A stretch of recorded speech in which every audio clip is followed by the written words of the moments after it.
বাংলাদেশে এবং বাংলাদেশের বাইরে পৃথিবীর বিভিন্ন প্রান্তে যেখান থেকে চ্যানেলে দেখছেন আপনাদের সকলকে সাদর আমন্ত্রণ তৃতীয় মাত্রা দেখবার জন্য। সাম্প্রতিক নানা বিষয় নিয়ে আলোচনার জন্য আমার সঙ্গে স্টুডিওতে রয়েছেন আমার বসা আছেন এটি বেসরকারি বিশ্ববিদ্যালয়ের আইনের শিক্ষক এবং বাংলাদেশ জাতীয়তাবাদী দল বিএনপির নেতা মোশাররফ আহমেদ ঠাকুর, এবং আমার ডানে রয়েছেন অর্থনীতির বিশ্লেষক, সাংবাদিক, লেখক হাসান মামুন। স্বাগত আপনাদের দুজনকে তৃতীয় মাত্রায়। এই প্রশ্ন উঠতে শুরু করেছে এখন যে সরকার আসলে বা বিএনপি যেভাবে রিফর্মসের কথা বলেছে, পরিবর্তনের কথা বলেছে, সেখান থেকে অনেকেই মনে করছেন বিএনপি বিচ্যুত হতো, বিশেষ করে বিরোধীরা এই অভিযোগটা আনছেন।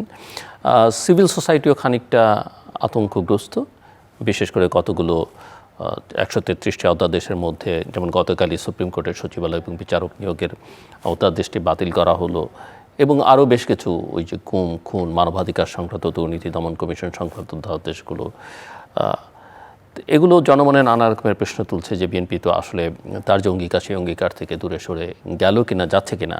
আরেকটা হচ্ছে যে একটা ইনক্লুসিভ পলিটিক্স করবার কথা বলে, সবাইকে নিয়ে রাজনীতি করবার কথা বলে, গণতন্ত্রকে শক্তিশালী করবার কথা বলে, সেখানে ওই যে সন্ত্রাস দমন আইনের যোদ্ধাদের সেই সংক্রান্ত সেটাকে পাশ করে দিয়ে, এবং যার মধ্য দিয়ে আওয়ামী লীগের কার্যক্রমে স্থগিত, তার নির্বাচন করবার অধিকার খর্ব করা, এবং ভবিষ্যতে একটা নিষিদ্ধকরণের প্রক্রিয়ার মধ্যে বিএনপি যাচ্ছে কিনা, এটা নিয়েও জনমনে নানা রকমের প্রশ্ন আছে যে এটা আসলে কতটা গণতান্ত্রিক আচরণ হচ্ছে। নিঃসন্দেহে আওয়ামী লীগের শাসনামল শেষের দিক, শেষের 36 দিন, এগুলো নিয়ে মানুষের ক্ষোভ আছে, মানুষ তাদের শাস্তি চায়, কিন্তু সেই শাস্তিটা মানে রাজনীতির উপরে গিয়ে পড়ছে কিনা, সেটা নিয়ে এখন মানুষের মধ্যে অনেক রকমের প্রশ্ন। সো আমি মিস্টার ঠাকুর আপনাকে দিয়ে শুরু করতে চাই এবং আপনার কাছ থেকে সূচনায় কিছুটা শুনতে চাই। আমার মনে হয় এরপরে মিস্টার হাসান মামুনের বক্তব্যের পরে আপনি আপনার মূল বক্তব্যটা যদি। ধন্যবাদ জিলুর ভাই, আপনার দর্শক শ্রোতা, অপরবিজ্ঞ আলোচক। আপনার আলোচনার বিষয়বস্তু প্রথমে 3টা বিষয় উঠে আসছে। একটা হচ্ছে গুম কমিশন অধ্যাদেশ, তারপর মানবাধিকার কমিশন অধ্যাদেশ, দুর্নীতি দমন কমিশন, দুর্নীতি দমন, আর আওয়ামী লীগের যে সন্ত্রাস দমন আইন নিষিদ্ধকরণ, আরেকটা হচ্ছে ওই যে আপনার সুপ্রিম কোর্টের সচিবালয়। তো দেখুন, সচিবালয় এবং বিচারক নিয়োগের দেখুন, মানে এগুলো তো অনেক মোটা দাগে স্ট্রাকচারাল এবং গণতন্ত্রের ভিত হিসেবে এই প্রতিষ্ঠানগুলো কাজ করে, সেগুলোকে শক্তিশালী করা, সেগুলোকে স্বাধীনতার কালকে খুব আলোচনায় আসছে। একটা হচ্ছে গুম এবং মানবাধিকার, এবং আসিফ নজরুল অনেকের সাথে কথাবার্তা বলেছেন এই 2টা অধ্যাদেশ নিয়ে। তো সেখানে আপনি শুনেছেন কিনা যে আমাদের স্বরাষ্ট্রমন্ত্রী বলেছেন গুম এবং মানবাধিকার কমিশন অধ্যাদেশে এখানে 2টাতে ওভারল্যাপিং আছে। যেমন আমাদের এখানে ধরুন, আপনি বলতেছি পেনাল কোড এবং বিশেষ আইনগুলোর মধ্যে অনেক ওভারল্যাপিং আছে। যেমন ধরুন ওষুধ এবং খাদ্যদ্রব্যে ভেজালের কিন্তু পেনাল কোডে আমাদের এখানে কিন্তু দণ্ডাদেশটা যাবজ্জীবন, কিন্তু বিশেষ আইনে গিয়ে এটাকে করা হয়েছে 2 বছর, 1 লাখ টাকা জরিমানা, 50,000 টাকা জরিমানা, এরকম। তো নর্মালি আপনি দেখবেন যে নারী ও শিশু নির্যাতন দমন আইন যেটা, এটাতে কিন্তু পেনাল কোড থেকে অনেক বেশি করা হচ্ছে, কিন্তু বিশেষ আইনে সবসময়ই পেনাল কোড থেকে সবসময় আইনটা শাস্তির মেয়াদ বেশি করা হয়। তো সেখানে গুম এবং মানবাধিকার কমিশনের যে বিষয়টা আছে, এখানে বলা হচ্ছে যে গুম মামলা নিয়ে আপনি আইসিটিতে যেতে পারেন, মানে আমাদের ট্রাইব্যুনালে যেতে পারেন, কিন্তু মানবাধিকারে এখানে যে ইয়াটা করা হচ্ছে, যে তদন্তের ব্যবস্থাটা করা হচ্ছে অত্যন্ত দুর্বল এবং শাস্তির বিষয়টা কম, এবং এই কারণে এটা মানুষের অযথা সময় নষ্ট হবে। তো সেই ক্ষেত্রে এই ওভারল্যাপিংগুলো বাদ দেওয়া, শাস্তিটা সুনিশ্চিত করা, এই জন্য আলাপ আলোচনা প্রয়োজন। এই জন্য স্বরাষ্ট্রমন্ত্রী বলেছেন, দেখছেন যে গুম এবং মানবাধিকার কমিশনটা পুনর্যাচাই এবং এটাকে আরও সমৃদ্ধকরণের প্রয়োজন আছে, এটা একটা। আর আওয়ামী লীগের যে প্রশ্নটা আছে, আমি আওয়ামী লীগের প্রশ্নটা স্বরাষ্ট্রমন্ত্রী নিজেও বলেছেন, মনে করেন 1 বছর আগে, যে উনি তখন স্বরাষ্ট্রমন্ত্রী হন নাই, যে আইনের মাধ্যমে বা অধ্যাদেশের মাধ্যমে বা অর্ডারের মাধ্যমে কোনো রাজনৈতিক দলকে বিলুপ করা যায় না। রাজনৈতিক দলের বেসিক্যালি রাজনৈতিক দলকে বা আদর্শকে দমন করা যায় না, নিঃশেষ করা যায় না। তো এই নিষ্ফল প্রচেষ্টার দরকার কি? আমি এখনও ওই বিষয়টার সাথে একমত। কিন্তু আমি এটাও বলবো যে আওয়ামী লীগের যে বিগত সরকার আওয়ামী লীগকে সন্ত্রাস দমন আইনে যে নিষিদ্ধ করে গেল, এইটা নিয়ে কিন্তু বিএনপি কোনো আন্দোলন করে নাই, আওয়ামী লীগকে নিষিদ্ধ করুন চাইও নাই, দাবি উত্থাপন করে নাই। বরং আমরা বিভিন্ন নেতৃবৃন্দের বিভিন্ন সময় বক্তব্য শুনেছি, উই আর নট আনহ্যাপি। না কোনো রাজনৈতিক দল নিষিদ্ধের পক্ষে না বিএনপি, সে কথাও আমরা বিএনপি মহাসচিবের মুখে শুনেছি। এমনকি বিএনপি চেয়ারম্যান প্রধানমন্ত্রী তারেক রহমানও তিনি বিদেশি সংবাদ মাধ্যমের সঙ্গেও এরকম কথা বলেছেন। আমাদের স্ট্যান্ড কোনো রাজনৈতিক দল নিষিদ্ধ করার পক্ষে না। তো আমি মনে করি আওয়ামী লীগ যে বিষয়টা ডক্টর ইউনূস করে গেছেন, এটাকে নিয়ে আওয়ামী লীগ তো তার দুটা কাজই হতে পারে। একটা হচ্ছে যে তারা আলাপ আলোচনা চালাতে পারে, ওয়ান, ইন্টারনালি চাপও দিতে পারে। এবং আপনি নিশ্চয়ই বিশ্বাস করেন আপনার সাথে আলোচনা করাটাও তো একটা চাপ। গভর্নমেন্ট এবং রাজনৈতিক নেতৃবৃন্দের সাথে আওয়ামী লীগের লোকজনের যে কথাবার্তা হয় না তা তো না। আওয়ামী লীগের অনেক লোকজনই যে আমাদের সামাজিক পরিসরে যে যোগাযোগ নাই তা তো না। তো এই বিষয়ে কিন্তু তারা কোনো যোগাযোগও করে না, তারা কোনো কথাবার্তা বলে না। এবং সবচেয়ে বড় যে সমস্যাটা হচ্ছে আওয়ামী লীগের কোনো নীতিগত নৈতিক যে তারা যে একটি খারাপ কাজ করেছেন, এই 1400 লোক মারা, বা আমি 800 লোকই মনে করলো, 834 জন, এই 834 জন লোকের মৃত্যু বা হত্যা খুনের মধ্য দিয়ে যে একটা বিপর্যয়ের মুখোমুখি হয়েছে আওয়ামী লীগ, এই জন্য কিন্তু তাদের কোনো অনুতাপ নাই, এটা খেয়াল করবেন আপনি।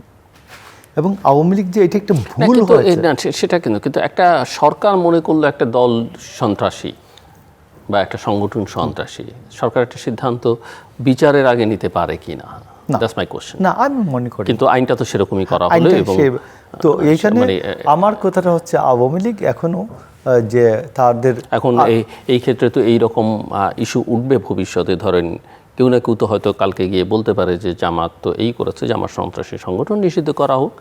ভবিষ্যতে আওয়ামী লীগ যেমন এই প্রোপাগান্ডা তো অনেকদিন চালিয়েছে যে বিএনপি একটা সন্ত্রাসী সংগঠন, কানাডার আদালতে এটা হয়েছে, ওই আদালতে এটা হয়েছে, এই প্রচারণা দেখেছেন। তো ভবিষ্যতে ক্ষমতা তো চিরস্থায়ী কারোর জন্যই নয়, অবশ্যই এটা বিএনপির বিরুদ্ধেও তো একসময় ব্যবহার হতে পারে। বিএনপি কেন সেটা করতে যাবে? আমি মনে করি যে বিএনপি তো যেটা কালকে তাদের কোর্ট থেকে তো বলটা চলে গেছে, এখন বিএনপি তো করে ফেলেছে কালকে। সেটাই আমার প্রশ্ন, আমি আপনাকে বলি যে সেটা কি বার্তা আসলে আমি একজন রাজনৈতিক কর্মী হিসাবে বলবো যে আওয়ামী লীগ যদি এটা আলাপ আলোচনা স্টার্ট করে, আমরা যখন আলোচনা করছি আমরা প্রত্যেকেই আওয়ামী লীগের শাসনামল দ্বারা নিগৃহীত এবং কোনো কারণ নাই তার প্রতি কোনো বিশেষ, কিন্তু বেসিক জায়গা, ইথিক্যাল জায়গা, তো একটা মরাল জায়গা আছে। তো এই জন্য আমি মনে করি আওয়ামী লীগের মরালি আওয়ামী লীগ তার যে একটা এই জায়গাতে যে তার যে স্খলন হয়েছে বা বিচ্যুত হয়েছে, এই জায়গাটা আওয়ামী লীগের নিজেরা অ্যাড্রেস করা উচিত এবং আলোচনায় আসা উচিত। আমি আওয়ামী লীগের জন্য এখন বলছি না, আমি একবারে আপনার স্বার্থেই বলছি যে ভবিষ্যতে যে আপনার বিরুদ্ধে এই অস্ত্র কেউ ব্যবহার করবে, অস্ত্রটা 100 বার ব্যবহার হওয়ার মতো আমরা উপযোগিতা তৈরি করলাম। ওকে, আরেকটা হচ্ছে যে সুপ্রিম কোর্টের এই যে সচিবালয় এবং বিচারক নিয়োগ সংক্রান্ত, এটা যখন হলো former chief justice Syed Refat Ahmed এবং আইন মন্ত্রণালয়ের নিঃসন্দেহে সবাই কিন্তু খুব প্রশংসা করেছেন যে এটা বেশ ভালো কাজ হয়েছে। কিন্তু এটা আপনি গত পরশুদিন দেখেছেন কিনা যে শুরু হওয়ার আগেই সিন্ডিকেটের কবলে সুপ্রিম কোর্ট সচিবালয়, দেখছেন আপনি? বেশ খবর, একটা পত্রিকার নিউজ, এটা সামাজিক যোগাযোগ মাধ্যমে খুব শেয়ার হচ্ছিল। আপনাকে আমি আমার নিজের একটা অভিজ্ঞতার কথা বলি। 2015 সালে আপনার এখানে শো করলাম, আর একটা দুইটা শোয়ের পরেই প্রথম অ্যারেস্ট হলাম। অ্যারেস্ট ব্যাট উঠাউঠি কয়েকটা মামলা খেলাম, মামলার পরে হাইকোর্ট থেকে জামিনও পেলাম। জামিন পাওয়ার পরে তো এখন জামিনের যে কাগজটা নামার পরে এটা ইয়াতে দেয়, কী নাম যে আমাদের সিএমএম কোর্টে, আপনি অ্যাসিস্ট্যান্ট রেজিস্ট্রার, সব নিচতলা অ্যাসিস্ট্যান্ট রেজিস্ট্রার অফিস, ওখানে 3,000 টাকা না দিলে একটা প্রভিশন আছে যে করতে হয়, সিএমএম কোর্টে একজনকে বেইল করে তারা ফোন করে বলতে হয় যে বেইল হয়েছে। যত কাগজ দেন সুপ্রিম কোর্টের কাগজ তারা বিশ্বাস করে না, গ্রহণযোগ্য না। জাজের সই করা কাগজ সব কিছু আছে, বাট তারপরে আপনাকে রিকল দিবে না, রিকল বলে আর কি, যে সিএমএম কোর্ট যে তার বিরুদ্ধে থেকে গ্রেফতারি পরোয়ানাটা উড্র হলো, সেইটার জন্য একজন ফোন করেন এবং ফোন করতে 3,000 টাকা লাগে। তো এই যে আমি আপনার বলছি যে বিষয়টা, যে আমাদের বিচারাঙ্গন যে কী পরিমাণ কুলসিত এবং দূষিত, আমি আপনাকে বলছি যে বিচার বিভাগের স্বাধীনতা দরকার, বিচার বিভাগের সার্বভৌমত্ব দরকার নাই। কিন্তু এই জায়গাটাকে কতগুলো জায়গা সুপ্রিম কোর্টের যে বিচারকরা, প্রধান বিচারপতি, চিফ জাস্টিস, তারা কি জানেন না মনে করেন? এটাই জানেন না, নিশ্চয়ই জানেন। তাদের নলেজে যে নাই তা তো না। কিন্তু তাদেরকে আপনি সেটা দিচ্ছেন না, আপনি নিজেও তো সেটা ঠিক করতে পারছেন না। না, তো বেঞ্চ অফিসাররা যেটা বলছেন যে নির্বাহী বিভাগকে সেটা সেই যে দুর্বলতা সমস্যার কথা বলছেন সেটা তারা ঠিক করে দিবে বা দিতে পারছে। আমি বলছি যে এইটা একটা পথ বের করা উচিত, যে উভয় পক্ষ বসে, বিচার বিভাগ এবং নির্বাহী বিভাগ, যে আপনার হাতে যে এইটা যে ছেড়ে দিব, এই জায়গায় একটা টেলিফোনের জন্য যদি 3,000 টাকা লাগে, মানে হয়ে গেছে, বিচারপতির আদেশ হয়ে গেছে, আপনার আদেশ নেমে আসছে বিচারপতি সই হয়ে, আপনি নকল ডেলিভারি পেয়ে গেছেন, আপনি সিএমএম কোর্টে জমা দিয়েছেন, তারপরে বেলবন নিচ্ছে না কেন? যে ওইখান থেকে একটা ফোন আসছে, ইভেন বিচারক আপনি টাকা না দিলে ফোন করবেন।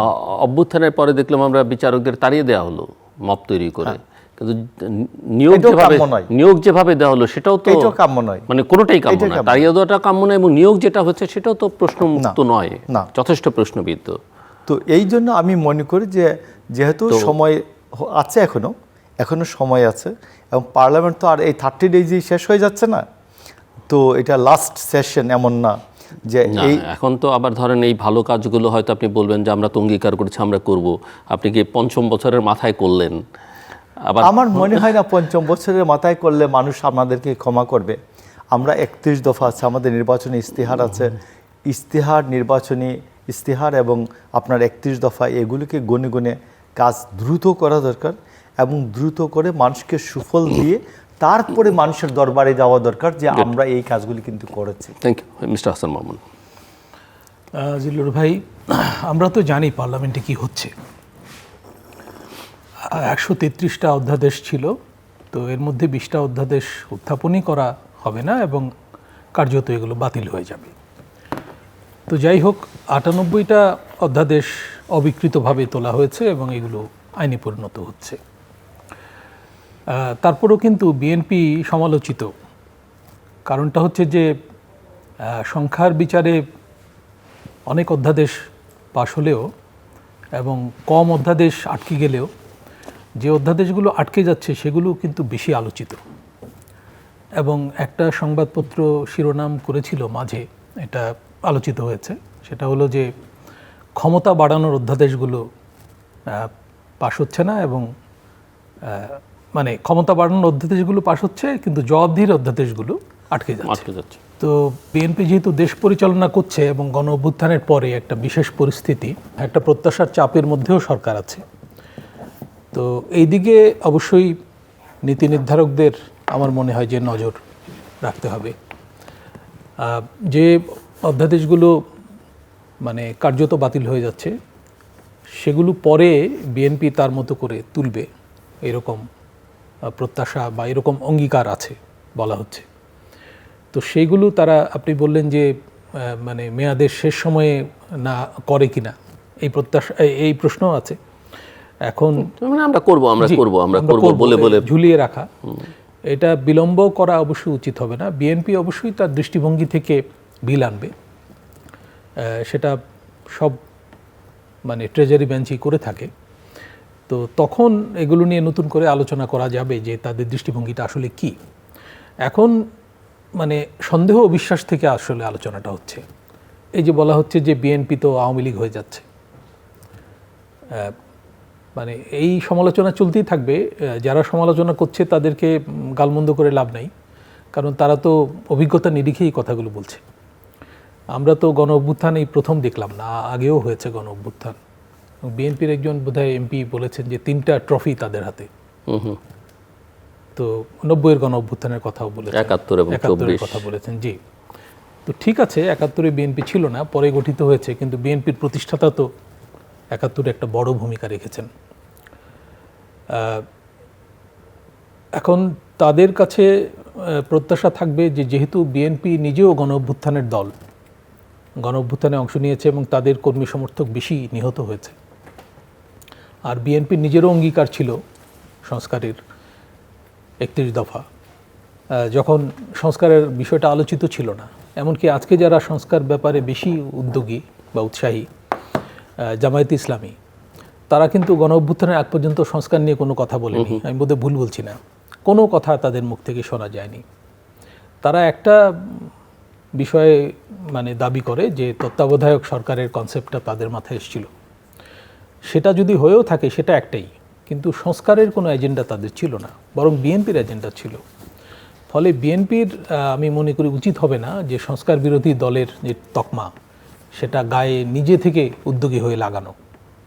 তো এটা থেকে রেহাই পাওয়ার একটাই উপায়, সেটা হচ্ছে যে অধ্যাদেশগুলো বাতিল হয়ে যাচ্ছে সেই সব বিষয়ে বিএনপি কি করতে চায় সেটা দ্রুতই সামনে আনা, এবং অংশীজনদের সঙ্গে নতুন করে যদি আলাপ আলোচনা করতে হয় সেটা দ্রুতই উদ্যোগী হওয়া, পার্লামেন্টে আলাপ করে, এবং বিরোধী যারা আছে তাদের সঙ্গেও এক ধরনের সমন্বয় করে সংস্কারের প্রশ্নে যদি সমঝোতা হয় সেটা দোষের কিছু না, জাতির বৃহত্তর স্বার্থে।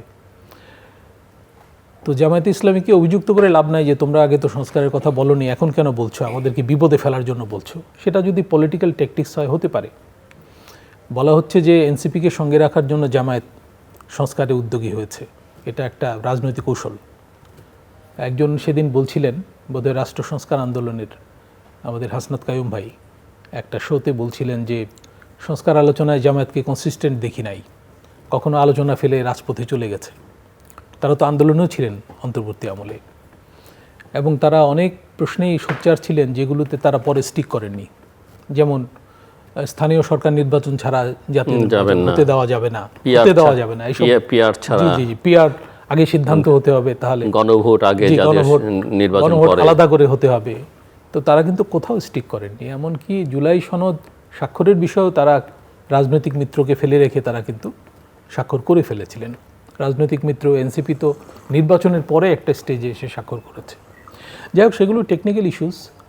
আমার মনে হয় যে সংস্কারের বিষয়টা যেহেতু অনেক পুরনো, এমনকি যে অধ্যাদেশগুলো বাতিল হয়েছে এগুলো যেহেতু মৌলিক বিষয়, রাষ্ট্র সংস্কারের সঙ্গে গভীরভাবে সম্পৃক্ত, আপনি বলছিলেন যেমন বিচার বিভাগ সংস্কার, বিচারক নিয়োগ, এগুলো গুরুত্বপূর্ণ ইস্যু, অনেক আগে থেকে আলোচিত হচ্ছে। এমনকি বিচার বিভাগকে তত্ত্বাবধায়ক ব্যবস্থার সঙ্গে সম্পৃক্ত রাখা উচিত কি উচিত না, এই বিষয়টাও নিষ্পত্তি হতে হবে, কারণ এতে তো বিচার বিভাগ বিতর্কিত হচ্ছে এবং তত্ত্বাবধায়ক ব্যবস্থাও বিতর্কিত হয়েছে।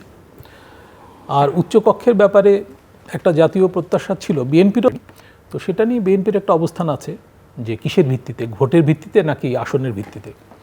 তো আমার ব্যক্তিগত মত যে এটা ভোটের ভিত্তিতেই হওয়া উচিত, আসনের ভিত্তিতে হলে এটা নারী আসনের মতো হয়ে যায় এবং এতে খরচ বাড়বে কিন্তু এর কোনো গুরুত্ব বাড়বে না, চেকস অ্যান্ড ব্যালেন্সেস যদি হয় এর উদ্দেশ্য, সেটা নিশ্চিত হবে না। আর মানবাধিকার কমিশন নিয়ে কিন্তু খুব আলোচনা হচ্ছে। আমি আজকে একটা ইন্টারভিউ পড়ছিলাম ওই দুদক সংস্কার কমিশনের যিনি প্রধান, তিনি বলছেন যে আইনের দিক থেকে এটা সি গ্রেডের মানে কমিশন, তো এটাকে তো এ গ্রেডে উন্নীত করা দরকার। তো সেই প্রচেষ্টা বিএনপি নেবে কিনা এটা দেখতে হবে। মানবাধিকার কমিশন যদি বিশেষ করে নিরাপত্তা বাহিনী, পুলিশ এদের দুর্নীতি বা ক্ষমতার অপব্যবহার নিয়ন্ত্রণে যদি তদন্ত করতে না পারে নিজেরা উদ্যোগী হয়ে, যদি সরকারের অনুমতি লাগে এবং দুদকেও যদি মনে নিয়োজিত থাকে, তাহলে তো এটা দুর্নীতি সহায়ক সংস্থা হয়ে যাবে, এটা দুর্নীতি বিরোধী সংস্থা থাকবে না। তো এই অভিজ্ঞতাগুলো আমাদের যেহেতু মানে দীর্ঘদিনের আছে, বেগম জিয়া, তারেক রহমান নিজেও কিন্তু বিচার বিভাগ এবং দুদকের অপব্যবহারের শিকার। সুতরাং বিএনপি যদি এখান থেকে সরে যায় তাহলে এটা শুধু বিশ্বাসঘাতকতা হবে না, এটা এটা জাতীয় প্রত্যাশার বিপরীতে যাওয়া হবে। এবং সবচেয়ে বড় কথা হচ্ছে যে এগুলো করে আসলে শেষ পর্যন্ত লাভ হয় না, যেমন আওয়ামী লীগের কোনো লাভই হয়নি। সংবিধানে অনেক অপরিবর্তনীয় বিষয় ঢুকিয়েও তারা আসলে তো কোনো কিছুরই শেষ রক্ষা করতে পারেনি। মিস্টার ঠাকুর, ধন্যবাদ আপনাকে। আওয়ামী লীগ যেগুলি 15th অ্যামেন্ডমেন্টের মাধ্যমে করলো, 4-এর কো, তারপর 7-এর কো, 7-এর খ, যে 7-এর খ হচ্ছে কেউ যদি এগুলো পরিবর্তনের উদ্যোগ নেয় তাহলে সর্বোচ্চ দণ্ডযোগ্য অপরাধ হবে। তারপর 7-এর ক হচ্ছে যাই, এইগুলো করে এগুলো কোনো লাভ হয় না। এবং আমাকে আইনগুলো করার সময় মনে রাখতে হবে যে আমিও বিরোধী দলে আছি, আমিও কয়েকদিন পরে বিরোধী দলে যাব, এই কথাটা মাথায় রেখে যে আইনটা হবে ওই আইনটা ঠিক হবে। আর আমি সর্বক্ষণের জন্য, সারা জীবনের জন্য আমি ক্ষমতায় আছে, এটা মনে রেখে যখনই আইনটা হবে তখনই আইনটা ভুল হবে, এটা হচ্ছে স্বাভাবিক কথা। তো এই জন্য আমি আপনার বলতেছি যে দুর্নীতি দরদি কমিশন বা দুদক, দুর্নীতি দরদি কমিশন কেউ কেউ বলতেন আর কি, দুর্নীতি দরদি কমিশন। তো আমার মনে হয় দুর্নীতি দমন কমিশনকে সঠিকভাবে, বিএনপি যেহেতু এটা স্টার্ট করেছিল, কিন্তু প্রথমেই বিএনপির এটার অপব্যবহার শিকার হয়েছে। আপনি মনে করে দেখুন 2007-এ এটা শিকার হয়েছে। তো আমি মনে করি যে এখন যে কাজগুলি করছেন না, যে জবাবদিহিতার জন্য যে যে অধ্যাদেশ বা যে আইনগুলি জরুরি দরকার সরকারের, এগুলি করে ফেলতে হবে। এবং অনেকে মনে করছেন, আমি আপনাকে বলি যে জামায়াতে ইসলামেরা অনেকেই এমনি বাইরে বলে, আবার ভিতরে আবার বলে যে আওয়ামী লীগ আমাদেরকে যা করছে, আওয়ামী লীগকে ঠেকানোর জন্য তো কিছু হাতে রাখা দরকার। তো না, এগুলি দরকার নাই। আওয়ামী লীগকে ঠেকানোর জন্য জনগণ যথেষ্ট, এটা বিশ্বাস করতে হবে। আমার একটা কথা। আরেকটা বিষয় হচ্ছে যে বিএনপি অপপ্রচারের শিকার হচ্ছে সব বিষয়ে, বিভিন্ন বিষয়ে।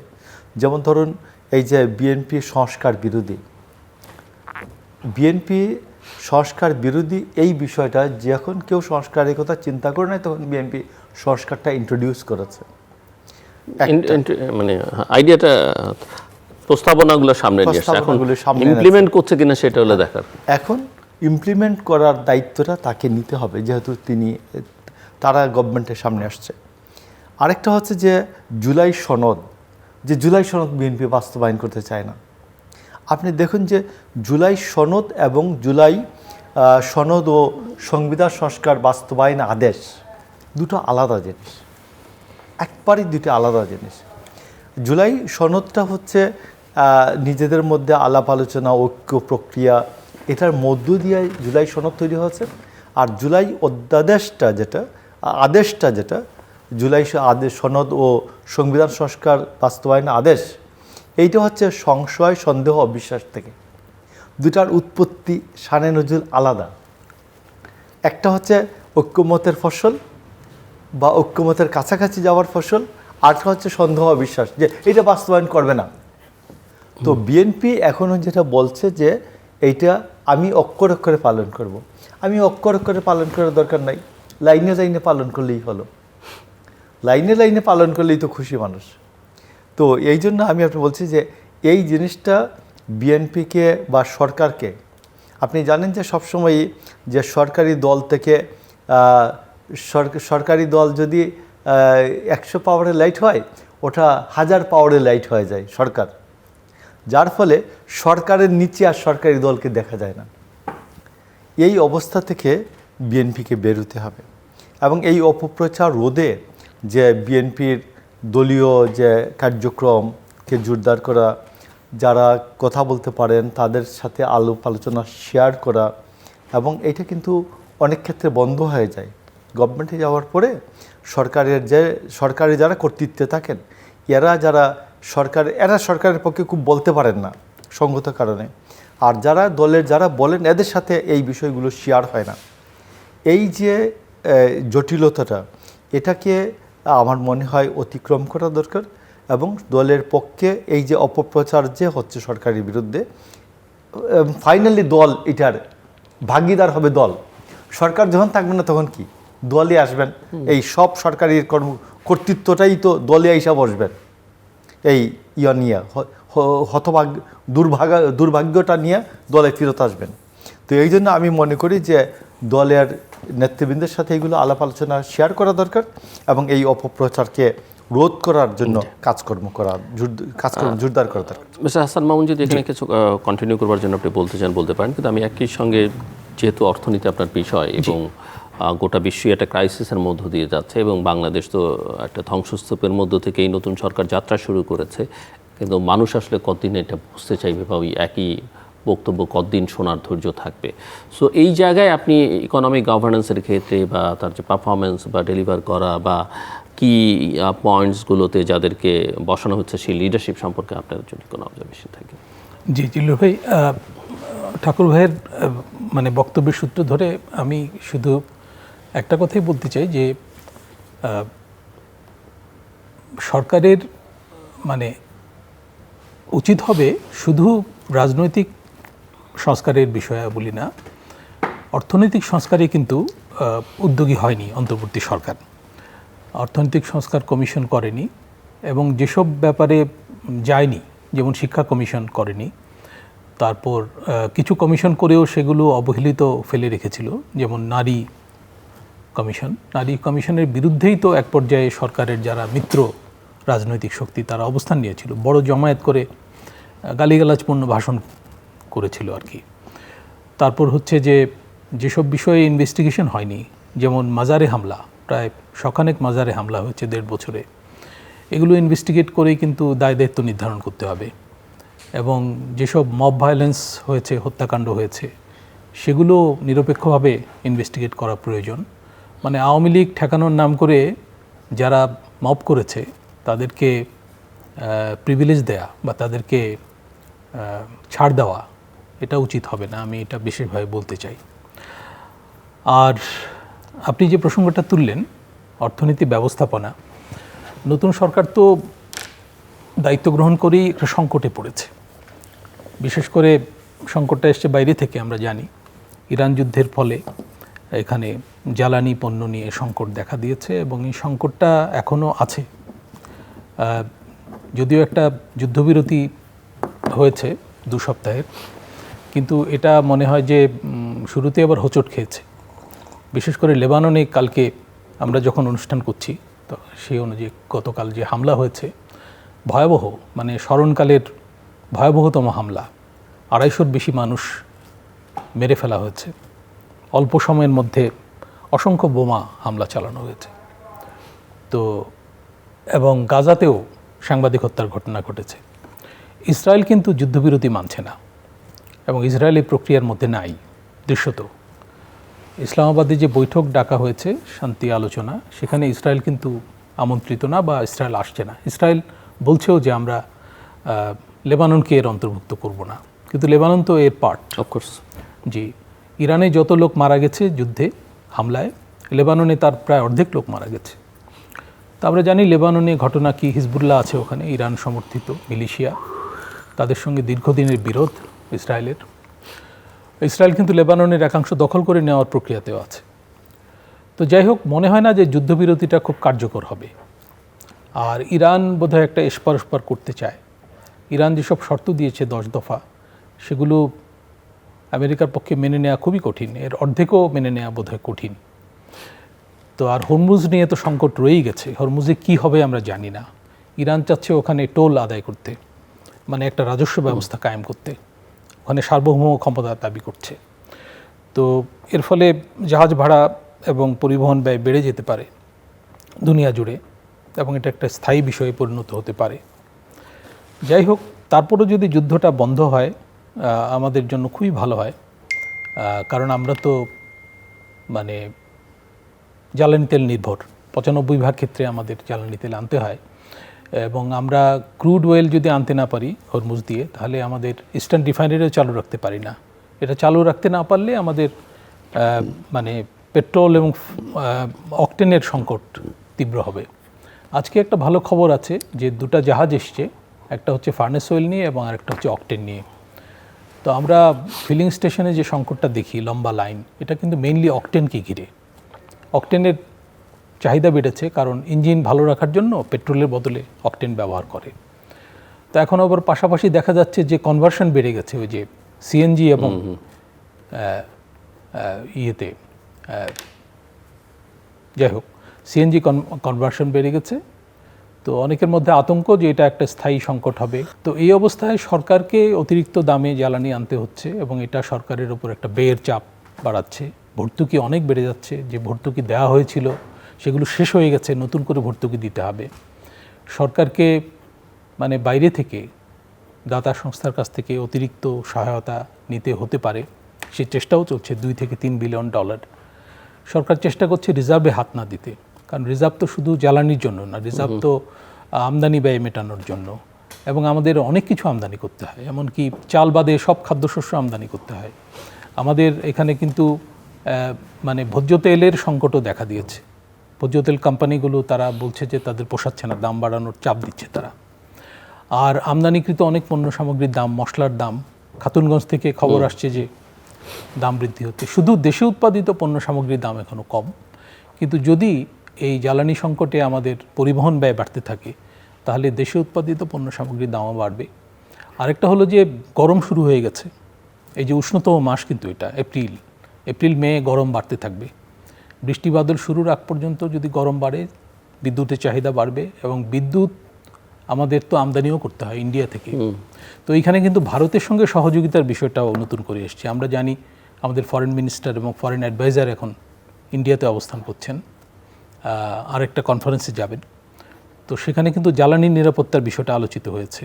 ভারত থেকে আমরা ডিজেল বেশি করে আনতে চাচ্ছি, আদানির সঙ্গে এবং অন্যান্য প্ল্যান্টের সঙ্গে আমাদের চুক্তি আছে, সেই অনুযায়ী কিছু বিদ্যুৎও আমাদের আসতে হবে। এবং সংকটকালে কিন্তু সামান্য সহায়তা অনেক বড় সহায়তা হয়। তো এখন যুদ্ধটা যদি বন্ধও হয়, তারপরেও বলা হচ্ছে যে 2-3 মাস লাগবে জ্বালানি তেলের বাজার স্থিতিশীল হতে। তো সেই পর্যন্ত আমাদের বর্ধিত দামে আনতে হবে এবং ব্যয়ের একটা চাপ থাকবে। এখন সরকার মুশকিলে পড়েছে যে তার তো রাজস্ব আহরণ পরিস্থিতি ভালো না, এবং অন্তর্বর্তী আমলে রাজস্ব আহরণ পরিস্থিতি আরও খারাপ ছিল, কর জিডিপি অনুপাত আরও নেমেছে। তো এই অবস্থায় শুধু একটাই ভালো দিক ছিল, সেটা হচ্ছে $30 বিলিয়ন, 30 থেকে $35 বিলিয়ন রিজার্ভ আছে। তো সেই রিজার্ভও যথেষ্ট না যদি আমাদের আমদানি বাড়ে। আমদানি বাড়লে কিন্তু রিজার্ভ দ্রুত ফুরিয়ে যাবে। এখন রিজার্ভে হাত না দিয়ে আমরা যদি মানে এই ব্যয় ব্যবস্থাপনা করতে পারি, আর সামনে যে বাজেট আছে সেখানেও কিন্তু প্রজেকশন থাকতে হবে, সরকারের নীতিগত প্রজেকশন থাকতে হবে। আজকে খবর আছে যে বিশ্বব্যাংক একটা প্রতিবেদন দিয়েছে, তারা বলেছে যে চলতি অর্থ বছরে প্রবৃদ্ধি অনেক কমে যাবে, 4-এর নিচে। এর মধ্যে দ্বিতীয় প্রান্তিক প্রবৃদ্ধির খবর এসছে, সেখানে দেখা যাচ্ছে শিল্পে প্রবৃদ্ধি সবচেয়ে কম, কৃষিতে কিছু ভালো, আর হচ্ছে সেবা খাতে কিছুটা ভালো। তো এই প্রবৃদ্ধি নিয়ে, এই কর্মসংস্থান নিয়ে আমরা কিন্তু বেশি দূর আগাতে পারবো না, এবং মূল্যস্ফীতির চাপও বাড়তে পারে জ্বালানি সংকটের কারণে। এর মধ্যে আমি খালি একটা জিনিসে জোর দেব, এই অনুষ্ঠান যেহেতু পপুলার নীতি নির্ধারকদের কাছে, সেটা হচ্ছে যে সরকার যে অবৈধ উচ্ছেদ অভিযান চালাচ্ছে শহরে এবং মহাসড়কের পাশে, এটা আইনের দিক থেকে ঠিক আছে, কিন্তু অর্থনৈতিক বিবেচনা এটা এই মুহূর্তে বোধহয় ঠিক না। কারণ আমরা তো একটা মূল্যস্ফীতির চাপ এবং কর্মসংস্থানহীনতার মধ্যে আমরা আছি, এবং দরিদ্র জনগোষ্ঠীর অবস্থা কিন্তু এর ফলে আরও খারাপ হয়ে যাবে। আমাদের ইকোনমি কিন্তু অনেকখানি ইনফর্মাল, এটা মাথায় রেখে আমার মনে হয় যে এই ধরনের সংস্কারে পদক্ষেপ। এবং এখানে এই যে বিনিয়োগ, প্রবৃদ্ধি, কর্মসংস্থান একটার সঙ্গে তো ইন্টারলিঙ্কড, এবং এখানে যেই অঙ্গীকার যে 1 কোটি কর্মসংস্থান করবেন আপনারা, তো সেটা 18 মাসে, তো 1 কোটি লোকের কর্মসংস্থান আপনি এই প্রবৃদ্ধি, এই বিনিয়োগ দিয়ে কিভাবে হবে? না, এখানে মাউন্ট ভাইয়ের কোথায় আছে যে ধরুন একটা সাধারণ থিওরি হলো মূল্যস্ফীতি, মুদ্রাস্ফীতি এবং বেকারত্ব, এই তিনটা যদি কোনো ইকোনমিতে থাকে তাহলে ধরা হয় যে এই ইকোনমিটা অসুস্থ, রোগাগ্রস্ত আর কি একটা ইকোনমি। তো এই আমরা বিগত সময়ে মূল্যস্ফীতি পেয়েছি, মুদ্রাস্ফীতি পেয়েছি, বেকারত্বও পেয়েছি উত্তরাধিকার সূত্রে। এবং আওয়ামী লীগের সময়েও একবারেতে খুব ভালো ছিল তা না। আপনার মনে আছে যে অর্থনীতিবিদ মইনুল ইসলাম উনি বারবার এটার উপর জোর দিচ্ছিলেন যে আপনারা খুব অর্থনৈতিক উন্নয়নের কথা বলছেন, বাট এই তিনটাই আছে, এবং এই তিনটা আমাদের এই ইন্টারিম গভর্নমেন্টের সময় আরও বেড়ে যায়। তো এখন যে কাজটা হচ্ছে, আমি এটাকে অবশ্যই বলবো যে এই যে ভাঙচুর, এটা মনে হয় বাদ দিতে হবে। এবং আরেকটা হচ্ছে যে আমার কথা হচ্ছে যে বাংলাদেশের এই সংকট সময়ে দিল্লি না ঢাকা, এটা ঢাকা ঢাকা না বলে ন্যায্যতা সমতা বলা দরকার। ন্যায্যতা সমতার ভিত্তিতে যদি সম্পর্কটা ভালো চলে, তাহলে আমার মনে হয় এটা চালানো উচিত। এবং আপনার মনে আসছে নিশ্চয়ই একজন উপদেষ্টা, উনি বলেছিলেন যে 26 লক্ষ ভারতীয় এখানে কাজ করে। উনি উপদেষ্টা হওয়ার পরে যখন জিজ্ঞেস করা হলো যে এটা সম্বন্ধে ব্যবস্থা নেন, তখন বললেন যে আমি মনে করি উনি সঠিক বলেছিলেন, যে আমি যখন এটা বলেছিলাম আমি কিন্তু তখন ছিলাম না, উপদেষ্টা ছিলাম না। এবং সেটা আমি জানি না আপনি কার কথা বলছেন, তবে একজন উপদেষ্টা বলছেন যে আগে তো সরকারের সমালোচনা করতাম, তবে সরকারে গিয়ে দেখেছি যে সরকার চালনা খুব কঠিন, এত সহজ নয়, এখন আমি সমালোচনা কমিয়ে দিব। হ্যাঁ, উনি ঠিক আছে, আমরা যদি নামটা নাও বলি। তো এইরকম আমি আপনি বলছি যে আমার মনে হয় যে গভর্নমেন্টে যারা আছেন এরা সব কিছু দেখবেন, চতুর্দিক দেখে। কারণ আমার তো এই অপশন নাই যে আমি প্রতিবেশীর কাছ থেকে দূরে যাওয়ার অথবা প্রতিবেশীকে দূরে ঠেলে দেওয়ার, এই ব্যবস্থা তো নাই। আমরা ভৌগোলিক এবং ঐতিহাসিকভাবে আমরা একসাথে থাকতে হবে। এই ক্ষেত্রে আমার মনে হয় নতুন নতুন চিন্তা করা দরকার। এবং আমার মনে করি যে মামুন ভাই যেটা বলেছেন, যে সেই ক্ষেত্রে অর্থনৈতিক সংস্কার কমিশনটা হওয়া খুব জরুরি। এই সরকার এটা নেওয়া উচিত এবং অর্থনীতি যারা ডিল করতে পারেন এদেরকে বিষয়ে সংশ্লিষ্ট করা উচিত। এবং এর সাথে একটা শিক্ষা কমিশনও আমি মনে করি, শিক্ষা কমিশন, শিক্ষার যে সমস্যাগুলি এগুলি আলোচিত হচ্ছে না, চিহ্নিত হচ্ছে না। এবং শিক্ষামন্ত্রী কথা বলে তুপের মুখে পড়তে যাচ্ছেন আমি দেখলাম। তো বরঞ্চ যে শিক্ষার যে অগ্রগতি, শিক্ষার যে ব্যবস্থায় যে পরিবর্তন দরকার, এগুলি একটা কমিশনের মাধ্যমে চিহ্নিত হওয়া উচিত। কিন্তু কমিশনের কোনো রিপোর্ট, কোনো সুপারিশ তো কোনো আমলই তেমন একটা না আমি আপনাকে বলছি যে আপনি মনে করে দেখুন যে 62 সালে নূর খান শিক্ষা কমিশন, না, আমি নট অনলি শিক্ষা কমিশন বলছি, কোনো কমিশনই, কমিশন করতেও তো একটা খরচ হয়, জনগণের অর্থ ব্যয় হয়, কিন্তু কমিশনের রিপোর্ট আসলে সেই অর্থে কোনো আমরা খুব একটা বাস্তবায়ন কখনই দেখি না কোনো। না, কমিশনের রিপোর্টটা খুব বুকিশ হয়ে যায়, তো বাস্তবের সাথে যোগাযোগ থাকে না। কমিশন করে লাভ কি যদি এই অজুহাতে বাদ দেন? আচ্ছা, তো এই জন্য আমি মনে করি যে এইটা একটা আরেকটা বিষয়ে আলোচনা হতে পারে, হয়ে গেছে। এই জন্য আমি বলছি প্রাসঙ্গিক এইবার, যে বলা হচ্ছে যে জুলাই যোদ্ধা সুরক্ষা আইন অধ্যাদেশ যেটা হলো, আপনি ঠিক আছে, জুলাই যোদ্ধাদের তো অবশ্যই আমরা সুরক্ষা তাহলে তো এখন প্রথমে একটা তালিকা করতে হবে যে জুলাই যোদ্ধা কারা। হ্যাঁ, এটা একটা সংজ্ঞা নির্ধারণ করতে হবে। নাম্বার 2, পুলিশ হত্যা যেটা হয়েছে এটা একটা তদন্ত হওয়া উচিত, বিচার তো পরের স্টেজ। এবং 5ই অগাস্টের পরে যেটা হয়েছে, হ্যাঁ, সরকারের পতনের পরে কিছু পুলিশ আছে, মূল লক্ষ্য অর্জিত হওয়ার পরে যেগুলো হয়েছে সেগুলোর দায় কে নেবে? অন্তত সরকার দায়িত্ব গ্রহণের পরে, একটা সরকার থাকাকালে কিন্তু যে কোনো ঘটনার বিচার হওয়া উচিত। আপনি ধরুন একজন পুলিশ বাসার থেকে বেরিয়েছেন, তিনি হাইওয়ে পুলিশে চাকরি করেন, তিনি নিরস্ত্র, হাতে কিছুই নাই, তিনি বাসা থেকে বেরিয়েছেন, তিনি বাসার সামনে তাকে পিটিয়ে হত্যা করা হচ্ছে, এটার বিচার হবে না? জি, তার পরিবার এই বিচার পেতে পারে না? একজন মহিলা পুলিশ কনস্টেবল, ইভেন অস্ত্রগুলো যে লুট হয়েছে বিভিন্ন থানা থেকে, তারপরে অস্ত্রগুলো যে লুট হয়েছে, সশস্ত্র সংগ্রামের যারা হুমকি দিলেন, এদের সাথে আলোচনা করা উচিত। মিনিমাম আপনি ইন্টারগেশন না করেন, আলোচনা করেন যে ভাই আপনারা যে সশস্ত্র সংগ্রাম করার কথা ছিল, এই অস্ত্রগুলো দিয়ে দেন। অন্তত এইটুকু তো করা যায়, এইটুকু তো করা যেতেই পারে। পার্লামেন্টে রেখেও করা যেতে পারে, পার্লামেন্টের বাইরেও করা যেতে পারে, বাট এই আলোচনাটা শুরু করা উচিত যে অস্ত্রগুলো সশস্ত্র সংগ্রামের যে কথা ছিল, এই অস্ত্রগুলো দিয়ে দেন। শাহজাহান মামুন। জি, হ্যাঁ, ওই আমি বলছিলাম যে সরকার গঠনের পর অন্তত যেসব অপঘটনা ঘটেছে অন্তর্বর্তী সরকার, সেগুলোর তদন্ত হওয়া উচিত। আমি মাজারে হামলার কথা বলছিলাম, সংখ্যালঘু এবং ক্ষমতাহীন জনগোষ্ঠীর ওপর কিন্তু নজিরবিহীন চাপ সৃষ্টি করা হয়েছিল, বাউলদের উপর যা হয়েছে, নজিরবিহীন। আমাদের সমাজে এগুলো ছিল না, এবং একটা সহনশীলতার সংস্কৃতি ছিল, সেটা কিন্তু বিপন্ন হয়েছিল। আর রাজনৈতিক প্রতিপক্ষের বিরুদ্ধেও মানে ঢালাওভাবে ব্যবস্থা নেওয়া হয়েছে, মামলা মোকদ্দমা থেকে নিয়ে আদালত পর্যন্ত। আদালতে যে আচরণ হয়েছে এগুলো সবই কিন্তু ইনভেস্টিগেশন অন্তত হওয়া উচিত। আজকে ফেসবুকে দেখছিলাম আমার সরাসরি শিক্ষক আবুল বারকাতের ছবি। খারাপ লেগেছে, উনি একজন খুবই ভালো শিক্ষক, আমাদের পলিটিক্যাল ইকোনমি পড়াতেন। যাই হোক, তার যদি বিরুদ্ধে অভিযোগ থাকে আমি মানে সেটার দোহাই মানে করব না, শিক্ষক বলে বিচার অবশ্যই হতে পারে। কিন্তু একটা ফেসবুক পোস্টে দেখলাম ওই বিভাগেরই একজন শিক্ষক, উনি লিখেছেন যে অন্য সবাই জামিন পেয়ে গেছে, তাকে জামিন দেওয়া হয়নি। তো একই মামলা, হ্যাঁ, একই মামলায় অনেকে পলাতক, আর যারা অন্যরা জামিন পেয়ে গেছে তাকে জামিন দেওয়া হয়নি। জামিন দিয়ে মামলাটা চালানো দরকার, অবশ্যই মামলা চালানো দরকার, অধিকার, জামিন তো পাওয়া অধিকার। এবং একজন শিক্ষক, একজন অবসরপ্রাপ্ত, উনি রিটায়ারও করে ফেলেছেন। তো এরকম ঘটনা আরও আছে। আজকে একটা বড় মামলার রায় হয়েছে, আবু সাইদ হত্যা মামলা। আবু সাইদ আমাদের প্রথম শহীদ জুলাই গণ অভ্যুত্থানের।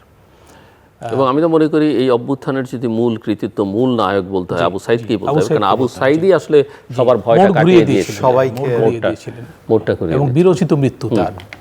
তো আবু সাইদ হত্যা মামলার প্রাথমিক রায় হয়েছে, 2 জনের মৃত্যুদণ্ড হয়েছে, 3 জনের যাবজ্জীবন। এবং দুর্ভাগ্যজনক হলো যে আমি তো একজন শিক্ষকের কথা বললাম, আমার শিক্ষক, আর বেশ কয়েকজন শিক্ষকের দণ্ড হয়েছে এখানে। তৎকালীন ভিসি, তারও দণ্ড হয়েছে, উনিও মানে এই মামলার আসামি। আমি এখানে স্মরণ করতে চাই যে ওই দিন, একই দিন চট্টগ্রামে ওয়াসিম ছাত্রদল নেতা, উনিও কিন্তু নিহত হয়েছিলেন, এবং সঙ্গে বোধহয় আরও 4-5 জন। তো সেই মামলাটা কিন্তু একটু ঝুলে আছে। পরশুদিন রিপোর্ট দেখলাম বিভিন্ন কাগজে এবং অনলাইন পোর্টালে যে ওই মামলাটা মানে অগ্রগতি নাই তেমন। তো একই সময়ে 2টি হত্যাকাণ্ড, একটার অগ্রগতি হয়েছে আর একটার হয়নি কেন, সেটাও একটা প্রশ্ন। জানি না এগুলো রাজনৈতিক বিবেচনা আছে কিনা। যাই হোক দিলরুর ভাই, এখন আমরা মানে 2টা চিত্র দেখছি, একটা হচ্ছে পার্লামেন্টে, আরেকটা হচ্ছে যে ফিলিং স্টেশনে। এই 2টা চিত্র দেখা যাচ্ছে। আন্দোলনের হুমকি আছে, কিন্তু আমার মনে হয় না যে এই পরিস্থিতিতে আন্দোলন জমানো, যত জেনুইন ইস্যু থাক, আন্দোলন জমানো যাবে না। সরকার একটা হানিমুন পিরিয়ড পাওয়ার কথা 6 মাসের, 180 দিনের। তো হানিমুন পিরিয়ড কিন্তু প্র্যাকটিক্যালি পাচ্ছে না, তাই না? তবে প্রধানমন্ত্রীর ভাবভঙ্গিতে কিন্তু তিনি কিন্তু হানিমুন মুডে নাই আসলে। না, উনি তো কথা বলছেন কম, কাজ করছেন, এবং এটা কিন্তু লোকে খেয়াল করছে। আর আমরা মানে সাংবাদিক হিসেবে জানি যে উনি মন্ত্রীদেরও কথা কম বলতে বলেছেন, কাজ করতে বলেছেন, সময় মতো হাজির হতে বলেছেন, এবং কৃচ্ছ সাধনের মুডে কিন্তু আছেন উনি, নিজে করছেন, অন্যদেরও বলছেন। তো সরকারের তো এটাই কাজ, সরকার নিজে কৃচ্ছ সাধন করবে, করে বেসরকারি খাতকে বলবে যে তোমরাও করো। তো আমরা জ্বালানি সংকট ঘিরে যে সমস্যার মধ্যে আছি, আমাদের চেয়ে বেশি সমস্যায় কিন্তু অন্যান্য দেশ আছে। যেমন পাকিস্তান জ্বালানির দাম বাড়িয়েছে। পাকিস্তান যে ইরান যুদ্ধ অবসানে উদ্যোগী হয়েছে, সেটা কিন্তু তার ইন্টারনাল কারণও আছে, সে নিজে সাফারার। তো এবং এশিয়ার বেশ কিছু দেশ আমাদের চেয়ে বেশি সাফার করছে। আমাদের সমস্যা হচ্ছে যে আমাদের আপৎকালীন মজুদ নাই, যেমন জাপানের আছে, চায়নার আছে, এবং আমাদের আমদানি সক্ষমতা কম। আমাদের রিজার্ভ পরিস্থিতি ভালো হলেও আমাদের কিন্তু মানে রাজস্ব আহরণ পরিস্থিতি খুবই খারাপ। কোম্পানি পর্যায়ে রিটার্ন দাখিলের সময় বোধহয় আরও 1 মাস বাড়ানো হয়েছে, ব্যক্তি পর্যায়ে শেষ হয়ে গেছে। তো এই হচ্ছে পরিস্থিতি আমাদের রাজস্ব আহরণ। তো সামনে যে বাজেট আছে সেটা একটা গুরুদায়িত্ব সরকারের। সরকারকে কর আহরণ বাড়াতে হবে যে কোনো মূল্যে, এবং সেখানে আবার অনাচার করা যাবে না, এবং দরিদ্র জনগোষ্ঠীর উপর প্রেশার বাড়ানো যাবে না। আর যেসব মানে সামাজিক সুরক্ষা কর্মসূচি সরকার নিয়েছে, এগুলো কিন্তু বাড়তি খরচের ব্যাপার।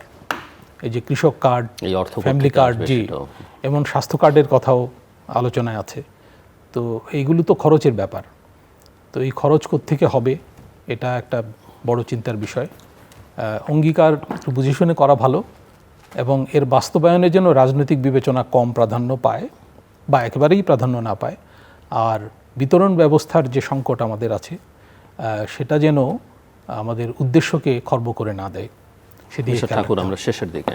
না, আমার মনে হয় যে ডক্টর আকবর আলী খানের একটা কথা আলোচনা করা যেতে পারে। উনি বলতেন যে আমাদের রাজস্ব ব্যবস্থাটা হচ্ছে বুড়ো ব্যাঙের মতো, তার কাছে যে যায় সেদে যায়, ওকে খপ করে খেয়ে ফেলে, ওকে একেবারে ওর পুরো অস্তিত্ব খেয়ে ফেলতে চায়, বুড়ো ব্যাঙের মতো। কিন্তু যে দূরে দিয়ে হাঁটছে ওর কাছে যায় না, ওকে দৌড়ে গিয়ে সে ধরে না, মানে সে হেঁটে শিকার করে না, দৌড়াইয়ে শিকার করে না। তো রাজস্ব ব্যবস্থায় যে রাজস্ব আহরণ ব্যবস্থাটা, এটাকে যদি দমনমূলক বা শাস্তিমূলক ব্যবস্থা মনে করে, এই আইডিয়াটাকে চেঞ্জ করা দরকার। মানুষ মনে করে যে কর দেওয়াটা আমার উপর একটা শাস্তি। আপনি থানা লেভেলে, গ্রাম উপজেলা লেভেলে আমি জানি অন্তত যার সম্পত্তির পরিমাণ 20 কোটি টাকা, এমনকি 100 কোটি টাকা হতে পারে, সে 1 টাকা ট্যাক্স দেয় না, তার নামে টিআইএন নাই।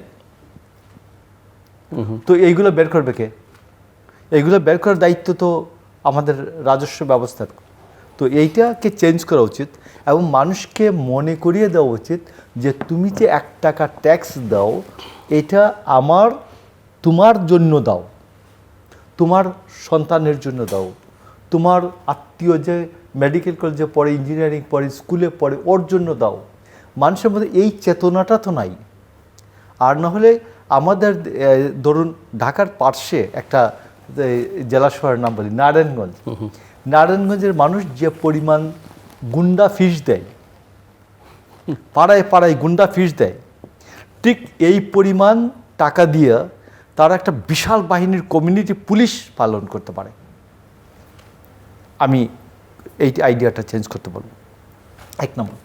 2 নম্বর হচ্ছে যে আরেকটা আপনার এই পপুলার অনুষ্ঠানের মধ্য দিয়ে আমি মনে করি যে আন্তর্জাতিক অপরাধ ট্রাইব্যুনালে ডক্টর ইউনূসের আমলে যে মামলাগুলি এক একটা থানায়, আমি এইবার বাড়িতে ছিলাম, আমার আম্মা মারা গেলেন তো 23 তারিখে, তারপরে আমি 5-6 দিন বাড়িতে ছিলাম, অনেক লোকজনের সাথে দেখা হচ্ছে। ওরা এই যে থানায় এই যে আন্দোলন পরবর্তী, যে অভ্যুত্থান পরবর্তী যে মামলা হলো, এই মামলায় আসামি না, এই মামলার পুলিশের প্ররোচনা দানকারী হিসাবে আসামি না, বাট সে আইসিটি মামলার আসামি। শত শত 150-200-300 লোক আইসিটি মামলার আসামি। এরা কেউ জানে না, কোনো পার্টির লোকজন জানে না, সরকারি দল জানে না, বিরোধী দল জানে না, অন্যান্য কোনো স্থানীয় কর্তৃপক্ষ জানে না। কিভাবে হলো? কোন ভূতের থেকে এরা এই আইসিটির তদন্তকারী কর্মকর্তারা এদের নাম নিয়ে গেছে, বলছে হ্যাঁ আমাকে একটা লোক ফোন করছিল এরকম এরকম, দেখা করেন, আমি তো দেখা করিনি, এদের নাম। আমার মনে হয় যেগুলি এইরকম অলিক এবং অস্বাভাবিক ভুতুরে মামলা আইসিটিতে আছে, এইগুলি পুনরায় তদন্ত করা উচিত এবং স্পেসিফিক যে লোকগুলি অপরাধের সাথে জড়িত বা আন্তর্জাতিক অপরাধের মতো অপরাধ করেছিল বলে একেবারে প্রতীয়মান হয়, এই লোকগুলি ছাড়া বাকি লোকগুলিকে ছেড়ে দেওয়া উচিত আমি মনে করি। কারণ এতে বিচার বিভাগ এর মামলা দীর্ঘায়িত হবে, প্রলম্বিত হবে এবং বিচারটা ফাইনালি হবে না। তো এই জন্য আমার আজকে শেষ আমার ফাইনালি রিমার্কসটা হচ্ছে, আমরা যেন মানুষের উপর ন্যায্যতা সমতা বিধানে আমরা যেন কোনো কার্পণ্য না করি। আমি মনে করি, আমি আবার বলবো যে বারবার আমাদের যারা কমভাগ্যবান মানুষ আছে, এদের জন্য আমাদের অর্থনীতিতে আরও বেশি কর্মসূচি নেওয়া উচিত। এবং আমি মনে করি সবশেষে পুলিশকে গড়ে তোলার জন্য, স্বাধীন দেশের উপযোগী একটা পুলিশ গড়ে তোলার জন্য সরকারকে উদ্যোগ নিতে হবে। ধন্যবাদ। দর্শক, অনুষ্ঠানের শেষ প্রান্তে আমরা সামাজিক যোগাযোগ মাধ্যম ফেসবুক, এক্স এবং ইউটিউবে তৃতীয় মাত্রা লাইভ স্ট্রিম হচ্ছে, আপনারা দেখতে পারেন। টেলিভিশন পর্দায় দেখতে না পারলে যে কোনো সময় যে কোনো স্থান থেকে ইউটিউবে তৃতীয় মাত্রা চ্যানেলটি সাবস্ক্রাইব করে এই পর্ব বা পুরনো পর্বগুলো আপনারা দেখতে পারেন। মিস্টার হাসান মামুন এবং মিস্টার মোশাররফ আহমেদ ঠাকুর, অসংখ্য ধন্যবাদ এই আলোচনা অংশ নেবার জন্য। দর্শক, আমরা নানা বিষয় নিয়ে কথা বলছিলাম। মিস্টার হাসান মামুন নানা প্রসঙ্গ তুলছিলেন। মিস্টার ঠাকুর নিজেও কিছুটা আত্মসমালোচনা করেছেন, নিজেদের জন্য কিছু সতর্ক বার্তা উচ্চারণ করেছেন। আলোচনার মধ্যে উঠে এসেছে মানুষের নজর এখন দুটো দিকে, একটা হচ্ছে সংসদ ভবনে সংসদ কক্ষে, আরেকটা হচ্ছে ফিলিং স্টেশনে। আমার এক অতিথি বলছিলেন সংসদ কক্ষে যা আছে সেটা নিয়ে সরকার সম্পর্কে মানুষের মধ্যে কিছুটা সংশয় তৈরি হচ্ছে। ফিলিং স্টেশনে যেটা হচ্ছে সেটার দায় সরকারের হয়তো না, কিন্তু মানুষ আতঙ্কিত। তার সে যদি এই ব্যবস্থাপনা ঠিকঠাকভাবে না করতে পারে বিপদটা আরও বাড়তে পারে, এবং এর সঙ্গে সংশ্লিষ্ট আরও অনেক বিষয় আছে, সেগুলো নিয়ে ওনারা কথা বলেছেন। আমরা চাইব যে সরকার, নিঃসন্দেহে মানুষ সব কিছুর দায় যে তার না সেটা মানুষও বোঝে, কিন্তু অবশ্য প্রতিদিনের কার্যক্রমও দেখবে, প্রতিটা পদক্ষেপ সে বিচার করতে চাইবে। এবং সবচেয়ে বড় কথা, বাংলাদেশ যে জায়গায় সবচেয়ে বেশি ভুক্তভোগী, যে প্রতিটা বিষয়কে এমনভাবে রাজনীতিকরণ, দলীয়করণ করা হয়, সেটা যদি মানুষ এই শুরুর দিকেই দেখতে পায় তাহলে মানুষ আসলে খুব একটা আশাবাদী হবে না। আমাদের সঙ্গে থাকবার জন্য অসংখ্য ধন্যবাদ। আপনাদের সবার জন্য শুভকামনা।